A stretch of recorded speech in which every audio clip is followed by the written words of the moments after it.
Good morning, everyone. I hope you're having a great weekend, and for those viewing from the United States, happy almost Thanksgiving. Now, being close to Thanksgiving, it's basically the end of November, and I didn't exactly expect to be making much garden-related content at this point. Maybe just some updates on cold weather crops and winter crops, but definitely didn't expect to be doing a garden tour at the end of November.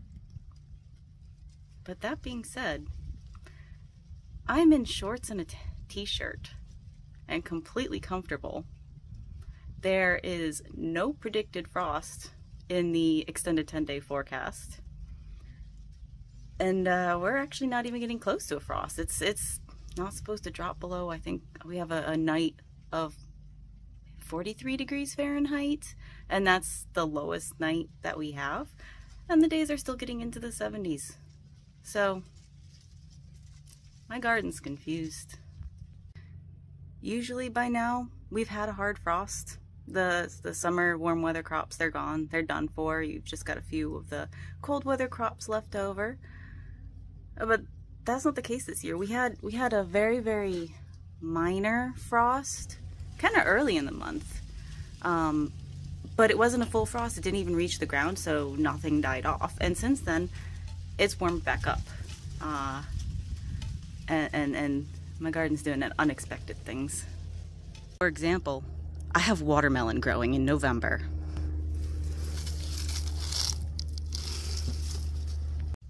So I figured, why not take you guys along as I walk the garden and see what's still growing, what's still producing, way out of season.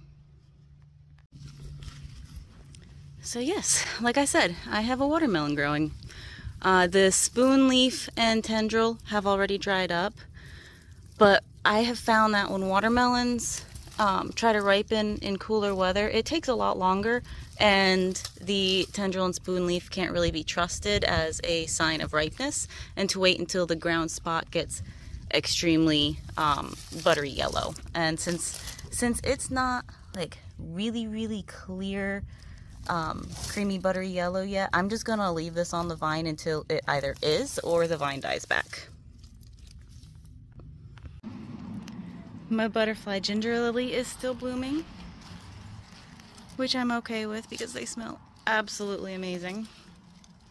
And they've actually been producing some seed pods that I've been collecting. Let me show you these seeds. They are wild. So when the seed pods are ready to be harvested, if you want to collect them before they fall, just wait until they start to split like that. See that red in there? And split that open. And the seeds inside, it'll focus.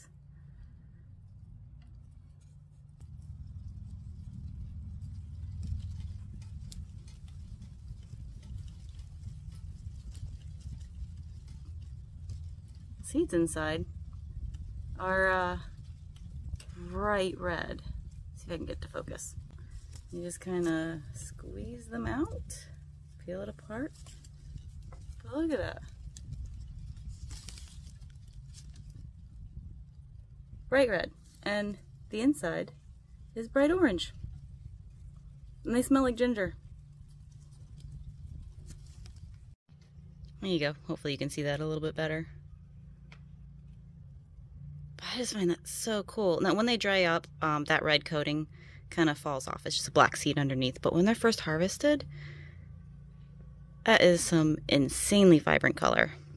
Now my Dorman red raspberries are still fruiting here, although I haven't been able to harvest too many berries off of it because there's a bird that has taken up residence on my porch and is eating all the delicious things. Yeah. You can see that's where I picked a whole bunch already. Nothing left on it. Or I shouldn't say I picked it. The bird picked it for me.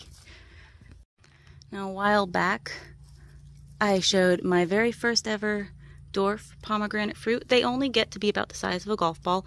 And it set in September, and I'm not sure if it was going to ripen before the end of the year. But, I mean, it's got the shape where it's kind of getting some angles to it. It's not perfectly round anymore. You can see those corners on it. It's not bright red.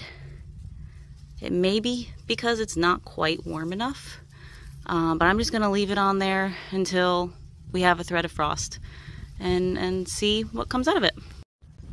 Not sure how well you can see it, but even my papaya is confused and flowering. It's kind of hard to get all the way up there. She's a bit big. But yeah. There you go, there's a flower. Speaking of flowers, we still have some of the flower bed. Oh, I don't remember what this is called, but I love it. It is so soft. I'm gonna have to look it up and see what it's called. And it's just a little low-lying ground cover that I only got because I wanted to be able to touch it whenever I wanted. Can you believe that this purple heart is just one plant? It's pretty.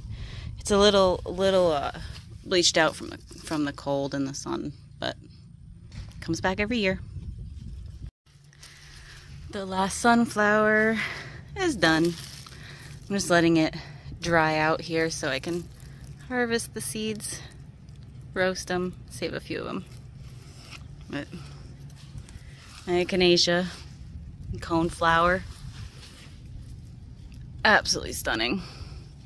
Some of the other ones have kind of succumbed to winter weather. They get a little funky looking towards the end of the year regardless, but they come back.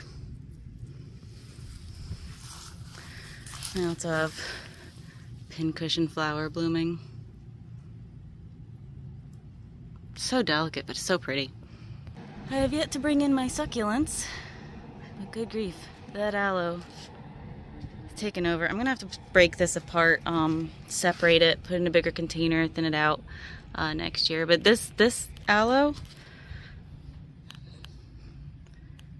yeah, that aloe was about the size of this pup when I put it in there last year. And I just want to take a moment to appreciate the fall color of my persimmon tree. I cannot wait until this thing is absolutely massive and completely covered in this beautiful red foliage. It's just a little one right now. And to give you an idea of our temperatures, I haven't even brought my plumeria inside yet. And that's only hardy to about 45 degrees Fahrenheit. And we still have little blooms, or buds that'll turn into blooms. Most of the blooms are pretty spent right now, and it's lost quite a few leaves, but that's completely normal. As the weather cools, it does lose its leaves and go into dormancy, even if you bring it inside. I had to grab my harvest basket. Nola, stay. Stay. To venture out into the backyard where the main vegetable garden is, and most of the produce that is shouldn't be growing this time of year still is. All right, so pole beans are kind of pittering out. That little bit of frost we had that didn't make it to the ground did seem to touch these just a little bit. Plus, I haven't really been keeping up with any kind of pest control or disease control since it's cooled down, and powdery mildew and I think mosaic virus got to the rest, so that's not really doing too much. But it is still putting on flowers and producing beans, so why pull it out? I don't need the space. I'm getting plenty of purple bush beans loaded down, so no shortage of beans. Oh, I call them bush beans.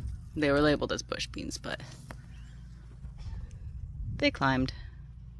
Another thing that's honestly doing better than it has all year are the peppers.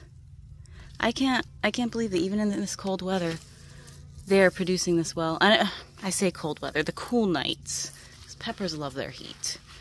But no shortage. To make some more stuffed banana peppers soon.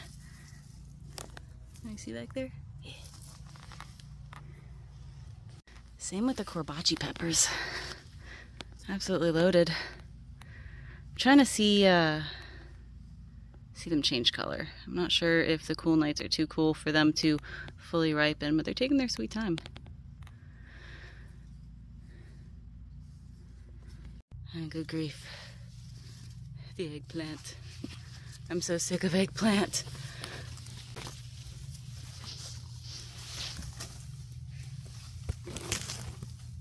I know.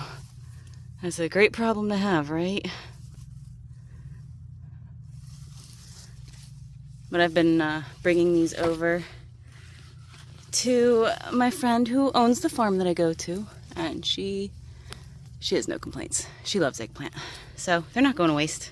Now, it was one of my more recent videos. I planted some garlic just on a whim, didn't really plan for it, so I hadn't purchased any garlic starts, like seed garlic, from a nursery, and just used what I had in my pantry from the supermarket.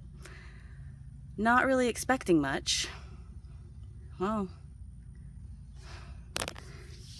it took only 6 days. Actually 5 days. I think they sprouted before I noticed them, but it's been so warm that they sprouted in under a week. Hopefully when it does eventually cool down, maybe possibly, they won't get too damaged, since they're supposed to be carried over winter. And this tomato plant, this was just a little sucker I cut off, stuck in some soil when I noticed my plant not doing too well. Have kind of a backup plan if disease took that one, which it did. And yeah, we got tomatoes. And this thing is massive.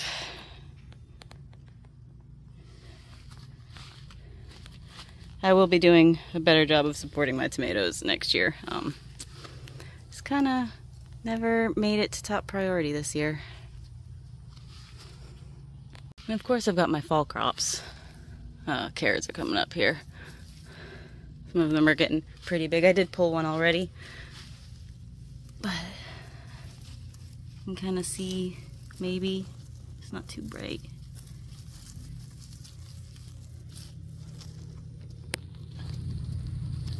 See the base on that?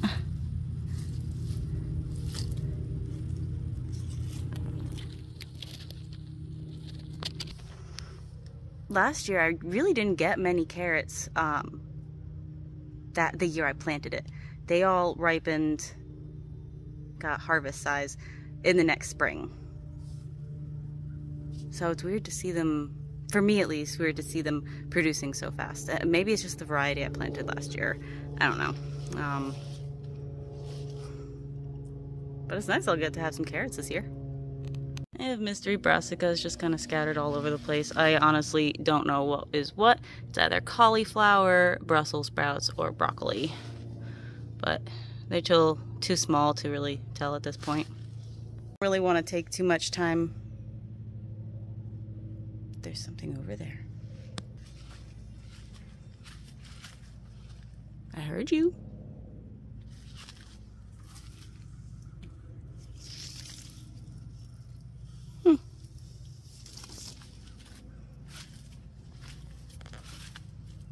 Oh, that's a spider web I just walked into. Back to normally scheduled programming.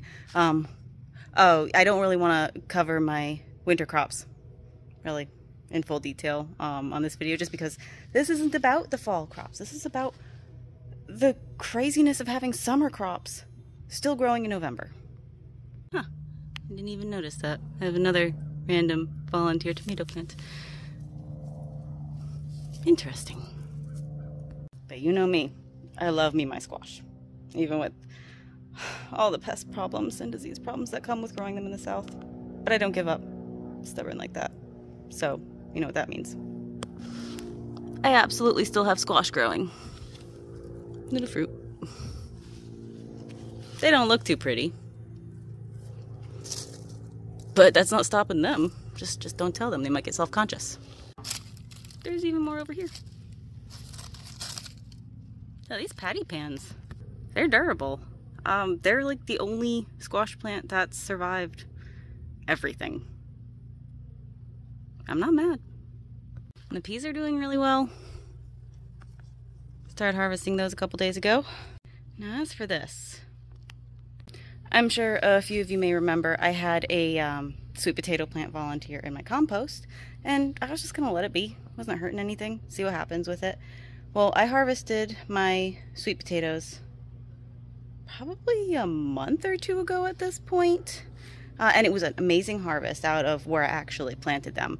And this compost sweet potato is a little bit of an experiment because honestly, sweet potatoes kind of thrive on neglect. If you fertilize them past initial planting, they will produce absolutely stunning, lush, vigorous foliage, but will put no energy into making the roots, making the actual sweet potato. Now, this being growing in 100% compost, I'm not expecting many tubers from it. I mean, it's clear as day. The leaves on this plant are 3-4 times the size of the ones I grew up my trellis intentionally, and I had a great harvest with those. So yeah, I mean, a little pest eaten, but look at the size of this leaf. I think the sweet potato leaves from the plants that I got a great harvest off of were maybe this big, maybe. They were about palm-sized versus hand-and-a-half size. So, prime example of when I say they will focus all their energy on foliage, because it's beautiful, it's lush. But I have not seen any signs of tubers or potatoes of any kind poking out the side of the compost. I mean, and not to say they're not there, but usually when you move things around, you'd be able to see something. I keep saying I'm just gonna let those go until frost takes out the foliage, but we still haven't gotten a frost yet. We're well past due. So, here's to keeping it going until the frost, whenever that may be. And another volunteer are these volunteer potatoes. I tried growing potatoes earlier in the year. It didn't work out very well. I think I was late planting them. Most of them didn't come up, and the ones that did come up died back before there was really any potato worth noting. But I had a bunch of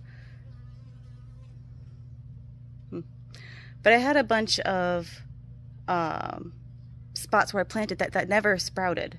Well, they waited all summer and sprouted when the weather started to cool down. So I have volunteer red skin potatoes. Just gonna let those go until the last possible minute, again when frost comes, if ever. And I guess I'll let you know when I harvest those. Oh, would you look at that? That's the first blooms. This is my loquat tree, and this time last year they had been blooming for a while, at least a couple weeks, but they're running a little bit behind with the warmer weather. Honestly, I noticed they were blooming because I smelled them first, not because I saw them. They smell absolutely incredible. It is such a familiar smell, but I can't describe it. I wouldn't be able to tell you what it smelled like. I don't know, maybe like a fresh linen, but then there's something kind of tangy about it as well. Oh, I'm getting blinded by the sun there. I really can't put my finger on the smell or the fragrance, but it is amazing, and it'll perfume my entire backyard. And if you're unfamiliar with loquats, they fruit in the fall, well, in this case apparently late November, and carry their fruit through the winter. So the fruit actually ripens and is harvested in the spring.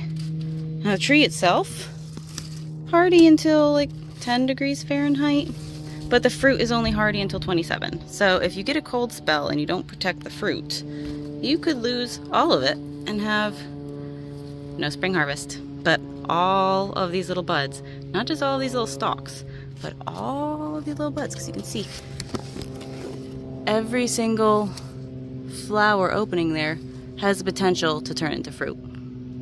Well, I can't say I expected to be making this video in late November, but I'm enjoying the little extra that we're getting this year. I mean, it's always sad when garden season ends, but it's like it's giving me just that last hurrah before the end of the year. So I want to thank you for joining me. Some changes are coming up in the near future here. Put in some orders at some nurseries. Have some projects coming up, so keep an eye out for those videos. Of course, I'll take you along as much as I can. Happy Thanksgiving again if you're in the United States, and I'll see you next time. Bye.